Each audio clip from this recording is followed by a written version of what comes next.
दोस्तों, नमस्कार। हमारे चैनल में आप सभी का स्वागत है। मैं आरती शुक्ला आप सभी के बीच एक भजन गीत लेके आए। जैसा लगे कमेंट बॉक्स में ज़रूर बताना। प्लीज़ दोस्तों, हमारा गाना फुल वॉच करके सुनना और चैनल को लाइक सब्सक्राइब प्लीज़ ज़रूर करना।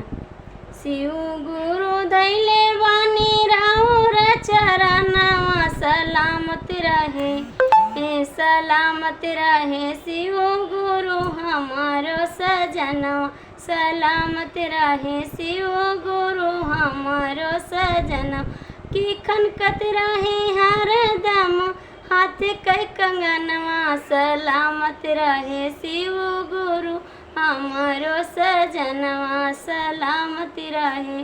शिव गुरु हमारो सजनवा कि शिव गुरु धैले बानी रउर चरणवा सलामत रहे।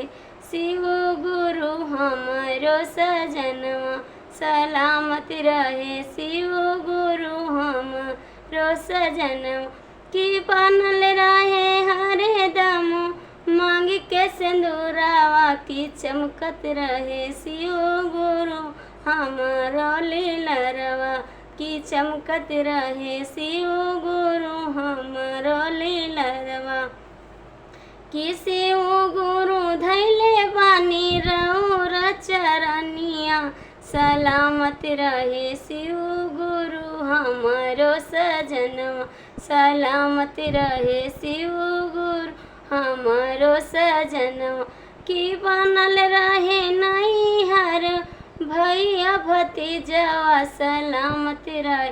शिव गुरु हमारो सजनवा सलामत रहे। शिव गुरु हमारो सजनवा कि शिव गुरु धैले बानी रउर चरण या सलामत रहे, सलामत रहे। शिव गुरु हमारो सजनवा सलामत रहे। शिव गुरु हमारो सजनवा।